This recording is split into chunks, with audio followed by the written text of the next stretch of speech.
So I decided to come out here and try to look for the Ravager myself, because it really can't be that hard. I asked some of the locals and they actually saw it right here in this forest. And I've been walking for a while and I haven't quite seen anything. So I did come across this stream here. I know they don't like water, so I'm probably going to be away from this area, but seeing if I can find anything. Oh my gosh, what was that? Oh my gosh. Okay, gotta get out of here. Okay.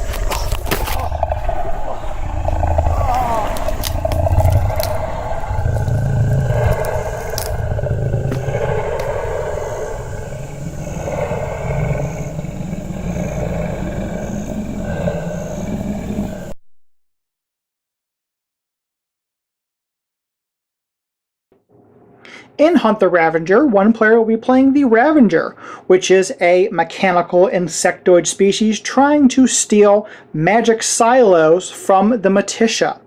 The other player will be playing the Shepherds, who are hired by the Militia to stop the Ravager.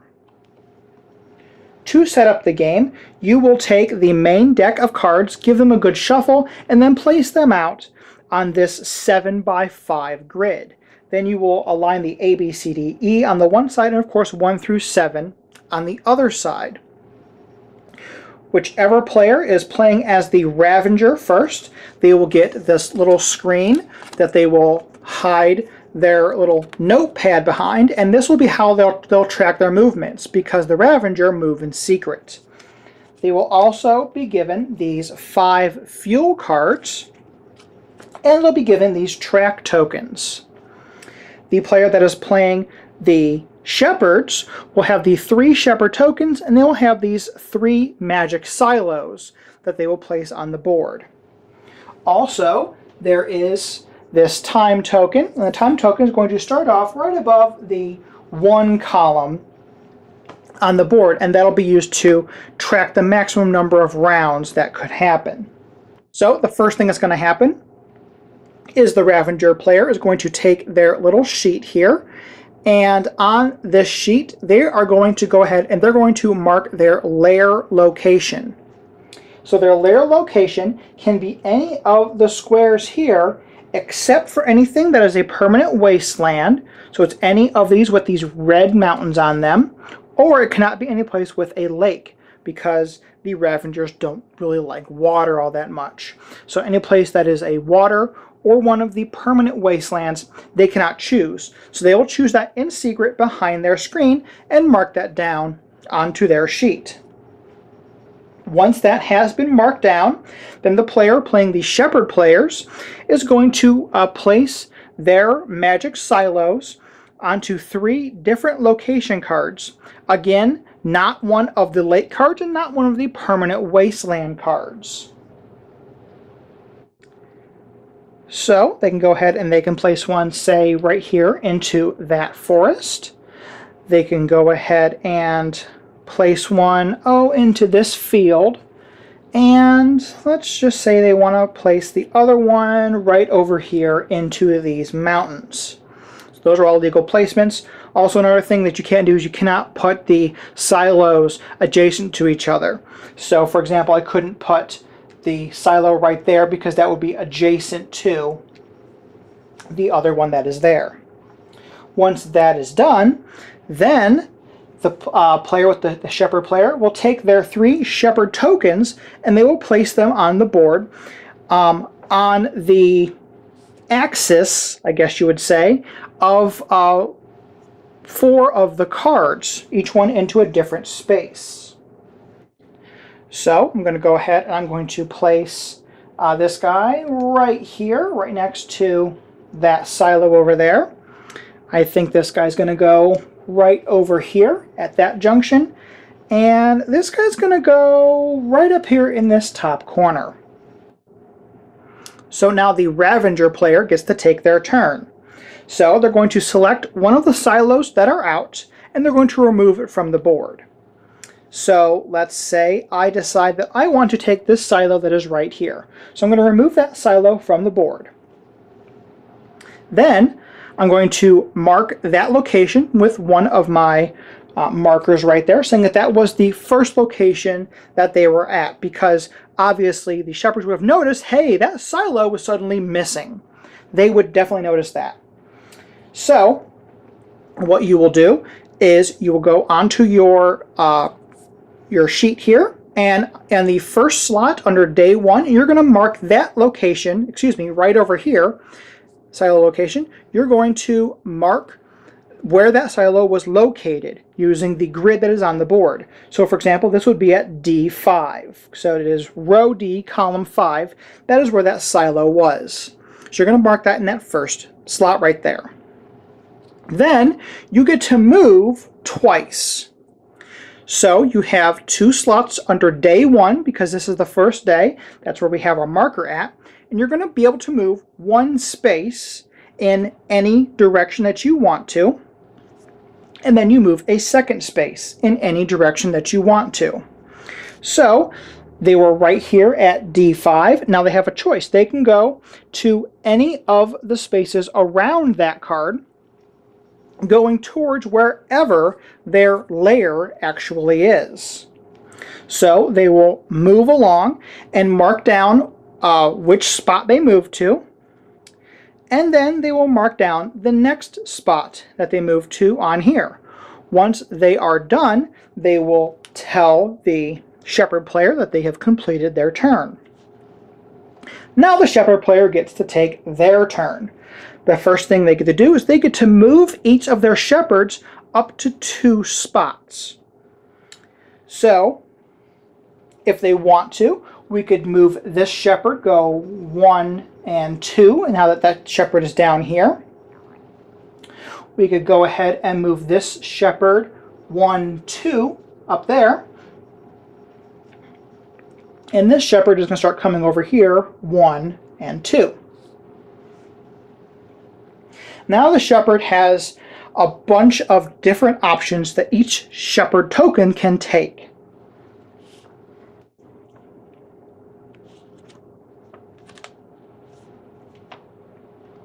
So each shepherd can, if they want to, they can try to track the Ravager. So what they'll do is they'll look at the locations that are around their current token, and they can ask the Ravager player, hey, has the Ravager been to this city? And the Ravager would answer yes or no. And if they have, they'll put one of their trackers into that space. Now, obviously, they couldn't be all the way over here because they've only moved twice. So it would be kind of foolish to ask about that just yet. But this shepherd over here could ask about these fields, maybe. Or they could ask about this city. Something else they could do is they could go ahead and actually ask the Martesians. Now, the Martesians occupy these city cards, and there are 5 city cards out. So if you are adjacent to one of the city cards, you can ask them, hey, have you seen the Ravagers anywhere? And if the Ravagers have been in any of the spaces that surround the city, they will go ahead and notify the shepherd. However, they will not notify anything that is a wasteland, because, they don't go out into the wasteland. They don't pay attention to the wasteland. But they could say, oh yes, we did see the Ravagers in that field to the south. So you would go ahead and mark that down there. Of course, the Ravager player would be the one to tell you if they were actually in any of those spots, and they would say, yes, we were in that spot right over there to the south. If you are next to one of the Oracle spaces, you can ask the Mighty Oracle a specific space on the board that you don't have to be adjacent to. So you could ask the Oracle, oh, Mighty Oracle, have the Ravagers been to space A5, which is this forest up here? And the Ravager player would answer you yes or no. It is actually a really good thing to ask the Oracle about these wasteland spaces, because that's really the only time you're going to get that information, if they have been in those wasteland spaces. If you think you might know where the Ravager is, or if you have deduced where their lair is, because their lair is going to be one of these cards out here. You don't know which one, but if you've deduced where their lair is, you can go ahead and move your shepherd to a specific card. So when you move on to the specific card, that is hunting the Ravager, or hunt the Ravager is the name of the action. So you will go there, and if the Ravager is there, boom, they are destroyed. They lose their silo, and they don't get to collect the points for that. Otherwise, they are just going to hang out in that spot. Otherwise, you're just going to hang out, and if the Ravager had been to that location, you would again put a token right into that space. If you already had one of your shepherds in a space and you really think that that might be where their lair is located, you can keep them there and continue hunting. You don't have to move them out. And one of the last things you can do is if you've already had a hunter out, you can go ahead and move them off of that space to any of the spaces that attach to 4 cards. Now, once the shepherds have taken their action, you'll actually flip them over to their red side, so that way you'll know that they have already acted, so you'll be able to act with the other ones and figure out how you want to move around and figure out where the Ravager is. Once all of the shepherds have acted, you will flip them back over to their inactive side. You will keep all the footprints out that you've already discovered. And then the Ravager player is going to take another turn. Now for turns 2 through 7, they have a little bit of an issue now because they're running out of energy. The first round, they're full of energy and they don't have to worry about much. But starting on the second day, is they have to expend some fuel, or they have to start harvesting some of the land around them. So, as I said in the beginning of the game, you start off with 5 fuel cards. The Ravager player can go ahead and spend one of these fuel cards to go ahead and take their 2 moves. Or, if they don't want to, what they can do is they can go ahead and they can harvest the card that they are currently on, which is written on their last day 1 slot. They can harvest that or anything that is adjacent to it. So, let's say that the Ravager player had moved from here to here, and then went ahead and moved to this permanent wasteland. Now, the permanent wastelands cannot be harvested, because if you flip them over, they are the same on both sides. But they could go ahead and harvest something adjacent to them. So, if they wanted to, they could harvest this oracle space, which is one less space that the shepherds will be able to use that oracle ability.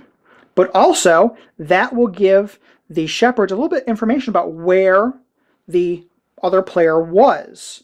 So that, oh, that card flipped over. So they could be on that, or they could be near that card. So it kind of gives them a little bit of information about where that is. Now, why would you want to flip over one of those and not spend these cards? Well, because at the end of the game, for every harvested location that is on the board, you will receive 1 point. As well, for every fuel card that you still have in your hand, you will also receive 1 point. So you might want to hold on to these and use these if you think think your opponent is far away. So the game will continue until either the shepherds have found the Ravager, or the Ravager successfully delivers their silo to their home location. Once either one of those have happened, the Ravager player will say that, oh, they've been caught, or I have just delivered my silo to my home location.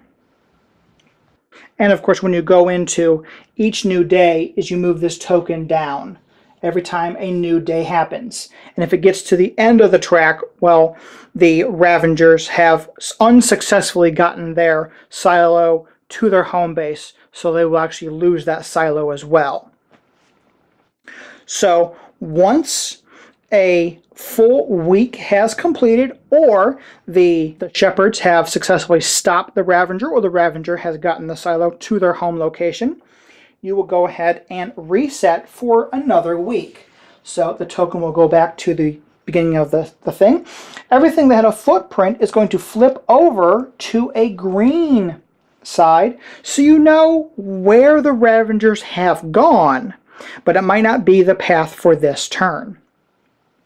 The Ravager player will now pick a new silo, remove that from the board, place a token right where that was. Now I forget which one that one was on. I think it was right there. So that will be their new starting location. They will write that down right in front of the week 2 slot. And then they will go ahead and take their 2 moves. And you will play that full round until you get one of the 3 outcomes. Then, once that round is over, anything with a green token is removed from the board. Anything with one of the red footprints is flipped over. And the last silo is removed from the board, and then you do it all over again. Once you have completed 3 weeks of the game, you will go ahead and score up as the Ravager player. For every silo that you successfully delivered, you're going to receive 4 points. For every location that you have been able to flip to a wasteland side, you receive 1 point. And for every fuel card that you still have in possession, you will receive 1 point. You will total that up.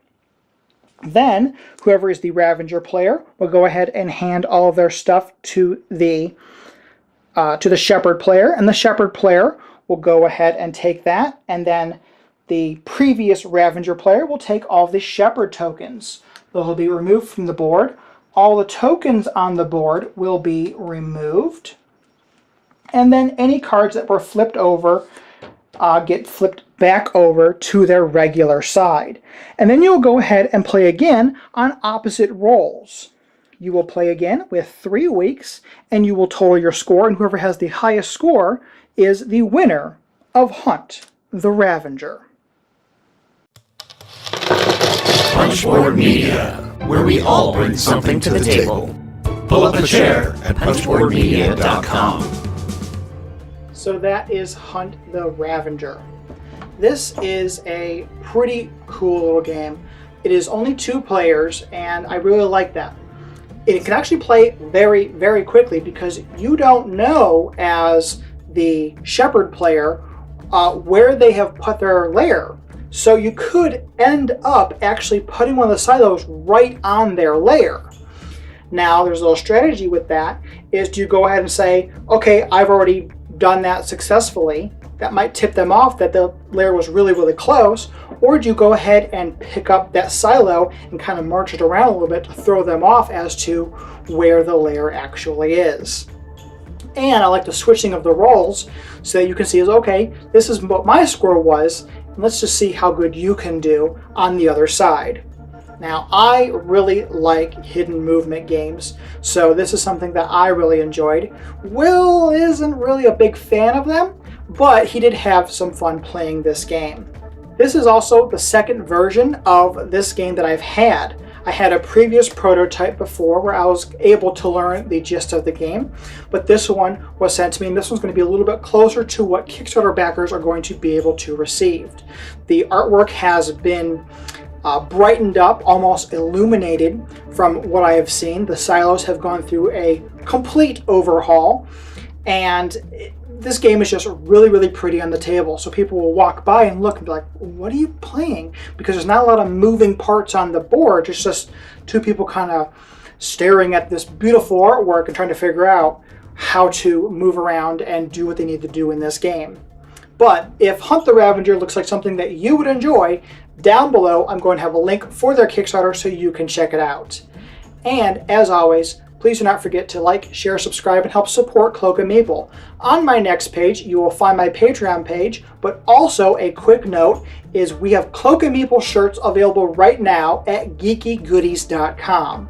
So if you just go to geekygoodies.com/cloakandmeeple, you'll be able to find some awesome shirts. They're similar to these, but they have a much better design than what these actually are. Soon I'll have some of them so I can show them off to you. But if you go over there, that'll also help support this channel. And thanks for watching.